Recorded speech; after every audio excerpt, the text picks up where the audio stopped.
अस्सलाम वालेकुम दोस्तों, आज मैं आपको बताऊंगा अगर आपकी सिलाई मशीन धागा तोड़ती हो, धागा कट करती हो, टॉप करती हो या फिर दाना देती हो तो इस सब का मसला क्या है, इसको कैसे ठीक किया जाता है। और अगर आप भी चाहते हैं कि आप इस मसले का हल खुद कर सके तो वीडियो के एंड तक आपने मेरे साथ रहना है। वीडियो का कोई भी पार्ट आपने स्किप नहीं करना, आपको इंशाल्लाह सारी समझ आ जाएगी। तो सबसे पहले मैं आपको बताऊंगा जो मेन रोल होता है वो धागे का होता है। बाज़ औक़ात तो आप धागा ही नहीं ठीक लगाते, आपकी मशीन बिल्कुल जबरदस्त होती है, धागे की वजह से मशीन धागा तोड़ना स्टार्ट कर देती है या फिर दाना आना शुरू हो जाता है। तो चलती हुई मशीन में दाने का प्रॉब्लम इसलिए आता है कि चलते हुए धागा कभी लूज आना शुरू कर देता है, कभी टाइट, किसी जगह से धागा बारीक होता है, किसी जगह से मोटा होता है। यानी कि जब धागे की क्वालिटी ठीक नहीं होती तो आपकी मशीन भी ठीक होती है मगर आपकी मशीन में फॉल्ट आना शुरू हो जाते हैं। इसलिए सबसे जरूरी काम यह है कि आपने जब भी धागा यूज करना है अच्छी क्वालिटी का लें, धागे में कॉम्प्रोमाइज ना किया करें। उसके बाद जो चेक करने वाली चीज होती है वो होती है निडल। तो निडल का जो नक्का होता है वो बिल्कुल शार्प होना चाहिए और नक्के की अगली साइड पे जरा भी खराश नहीं होनी चाहिए। और निडल की दो साइडें होती हैं, एक बिल्कुल स्ट्रेट जिसमें लाइन लगी होती है और दूसरी साइड कट वाली जिस साइड से हम शटर की टाइमिंग करते हैं। तो बाज़ का कट वाली साइड पे भी बहुत सारी खराशियां आ जाती हैं जिस वजह से मशीन जो है वो धागा तोड़ना स्टार्ट कर देती है। इसलिए आपने निडल जो है वो अच्छे तरीके से चेक करनी है। और निडल में जो तीसरा फॉल्ट आता है वो ये है कि वो टेढ़ी हो जाती है। तो आपने पेचकस की मदद से एक स्ट्रेट टेबल पे रख के आगे पीछे करके इसको चेक कर लेना है कि निडल जो है वो बिल्कुल सीधी होनी चाहिए। उसके बाद जो मोस्ट इंपॉर्टेंट चीज है वो ये है कि जब आपने निडल को लगाना है तो निडल के रॉड में एक छोटा सा सुराख होता है। इस सुराख से अंदाजा लगाया जाता है कि निडल जो है वो नीचे करके तो नहीं लगी हुई। इसलिए आपने जब भी निडल लगानी है फुल ऊपर करके, सुराख में से आपको नजर आ जाएगा कि रॉड के ऊपर वाली साइड पे जब निडल का हेड लग जाए तो आपने फिर निडल बिल्कुल स्ट्रेट रख के फिर टाइट करनी है। बाज़ औक़ात तो आप निडल लगाते हुए एक बहुत गलत काम करते हैं कि निडल को थोड़ा सा अपनी तरफ मोड़ लेते हैं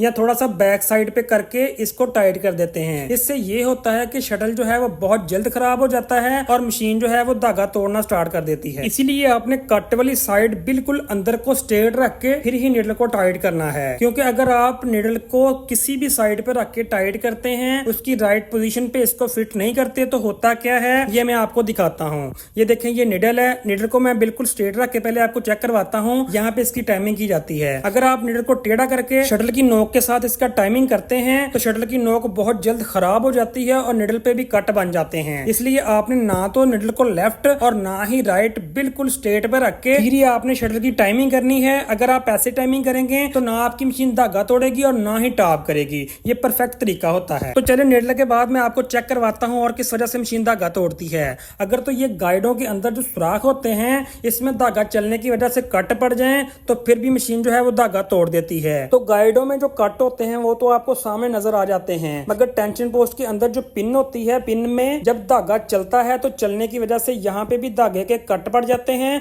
जिस वजह से भी मशीन जो है वो धागा तोड़ना स्टार्ट कर देती है। उसके बाद जो मेन टेंशन पोस्ट होती है उसके अंदर भी सेम ऐसे ही कट पड़ जाते हैं। इसलिए आपने टेंशन पोस्ट को तसल्ली के साथ चेक करना है कि टेंशन पोस्ट के अंदर जो किल्ली बनी होती है उसके अंदर जरा भी कट नहीं होना चाहिए। यहाँ पे कट होने की वजह से मशीन अक्सर जो है वो धागा कट करके कमजोर हो जाता है धागा और फिर तोड़ना स्टार्ट कर देती है। उसके बाद ये वाला जो टेंशन स्प्रिंग है, इस स्प्रिंग में जब धागा चलता है तो यहाँ पे भी एक छोटा सा कट पड़ जाता है, इस वजह से भी धागा कमजोर हो जाता है, तोड़ना स्टार्ट हो जाता है। उसके बाद ये वाला जो टेंशन स्प्रिंग है, अगर इसका प्रेशर बहुत ज्यादा होगा फिर भी मशीन आपकी धागा तोड़ना स्टार्ट कर देती है। इसलिए आपने इसका स्प्रिंग का जो प्रेशर है वो भी नॉर्मल रखना है। उसके बाद ये जो प्रेशर गाइड होती है इसके नीचे अक्सर कट पड़ जाते हैं, इस वजह से भी मशीन जो है वो धागा बहुत ज्यादा कमजोर करके तोड़ देती है। उसके बाद जो ऊपर लेफ्ट राइट गाइड लगी होती है उन गाइड में भी धागा चलने की वजह से कट पड़ जाते हैं और कट जो है वो अंदर वाली साइड पे पड़ते हैं, वो नजर नहीं आते आपको,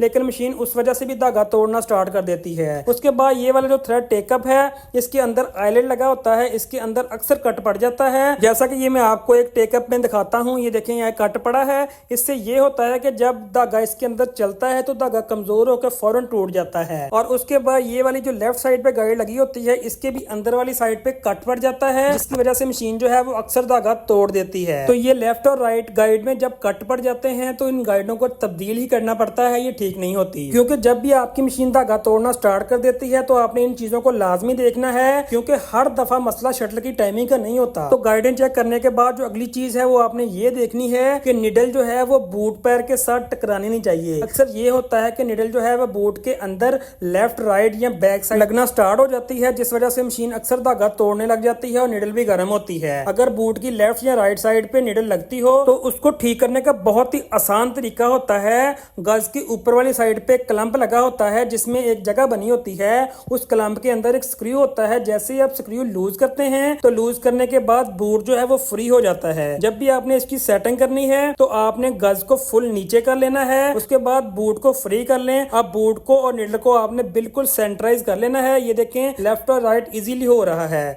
अब बिल्कुल आपने सेंटर पे करके स्क्रू को फुली टाइट कर देना है, तो इससे आपकी बूट की जो सेटिंग है वो इजीली हो जाती है। उसके बाद जो चीज है वो है निडल प्लेट। निडल प्लेट को आपने तसल्ली के साथ चेक करना है कि निडल प्लेट के अंदर कोई भी कट वगैरह ना पड़ा हो। इसके सुराख में सुइयां लगने की वजह से अक्सर मशीन जो है वो धागा तोड़ना स्टार्ट करती है और दाना भी देती है। इसलिए आपने इसका सुराख जो है वो बिल्कुल क्लियर करना है, बिल्कुल मुलायम होना चाहिए। तो ये करने के बाद मैं आपको चेक करवाता हूँ कि आपने नेक्स्ट क्या करना है जिस वजह से आपकी मशीन धागा तोड़ती है, टॉप करती है और दाना देती है। तो वो है इसका मेन पार्ट जिसे शटल हुक बोलते हैं। बाजू का तो ये होता है कि शटल हुक की टाइमिंग आउट हो जाती है जिस वजह से मशीन टॉप भी करती है और धागा भी तोड़ती है। और एक बात और, अगर शटल की टाइमिंग भी बिल्कुल परफेक्ट है तो फिर भी मशीन शटल की वजह से धागा तोड़े तो वो ये होता है कि चलते हुए मशीन की जब निडल टूटती है तो शटल पे लग जाती है, जिस वजह से शटल की जो बाहर वाली पतरी होती है जिसे मेन पतरी बोलते हैं उसके ऊपर निडल लगने की वजह से खराशें पड़ जाती हैं। उसके बाद ये वाली जो कटोरी होती है शटल लॉक लगने की वजह से कटोरी के अंदर वाली साइड पे भी कट पड़ जाता है, फिर भी मशीन जो है वो धागा तोड़ती है। उसके बाद ये वाली जो मेन नोक होती है इसके ऊपर भी बुर वगैरह या खराशें आ जाती हैं जिस वजह से मशीन जो है वो धागा तोड़ना स्टार्ट कर देती है। इसलिए आपने इसको बिल्कुल क्लियर करना है। और एक बात और, जब शटर के अंदर धागा चलता है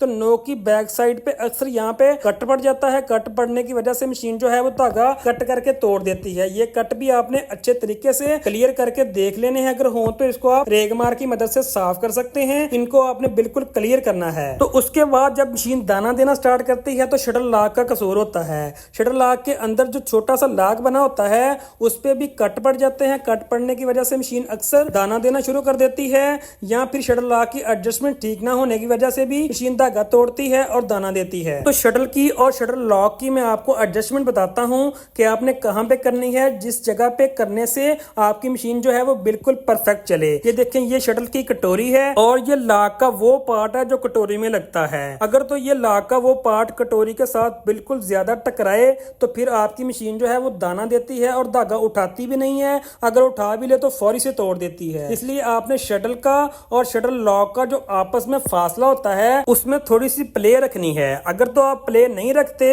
तो शटर लॉक की जो ऊपर वाली साइड होती है वो शटर की पतरी पे लगना शुरू हो जाती है और मशीन आपकी दाना देना और धागा तोड़ना स्टार्ट कर देती है। और अगर आप इसका फासला बहुत ज्यादा कर देते हैं तो शटर स्लिप हो जाता है और आपकी मशीन बार बार टाइमिंग भी आउट करेगी और धागा भी तोड़ेगी और निडलें भी ज्यादा तोड़ेंगी। इसीलिए आपने इसकी एडजस्टमेंट करने के लिए थोड़ी सी इसके अंदर प्ले रखनी है और लॉक को अच्छे तरीके से फिट करके फिर ही आपने इसकी एडजस्टमेंट करनी है। ये वाले मैंने आपको जितने भी फॉल्ट बताए हैं इनकी एक एक करके वीडियो मेरे चैनल पे अपलोड है। अगर आपको किसी भी सेटिंग की समझ ना आए तो आप वहां पे जाके चैनल विजिट करें। जिस चीज की आपको समझ नहीं आती उस चीज की आप बकायदा वीडियो देखें और आप अपनी मशीन का मसला हल करें। तो अगर आपको फिर भी समझ नहीं आ रही तो फिर मुझे लगता है कि मुझे ऑनलाइन क्लासेस स्टार्ट करना होगी जिससे मैं आपको समझा सकूं और सिखा भी सकूं, क्योंकि मैं अक्सर कहता हूं कि काम को करने से ज्यादा उसको समझना चाहिए। अगर आप काम को समझ आते हैं तो आपके लिए कोई भी काम मुश्किल नहीं होता। अच्छा, तो ये वाले जितने भी फॉल्ट थे ये छोटे छोटे मेन और रेगुलर आने वाले फॉल्ट हैं जिस वजह से मशीन अक्सर ये काम करती है,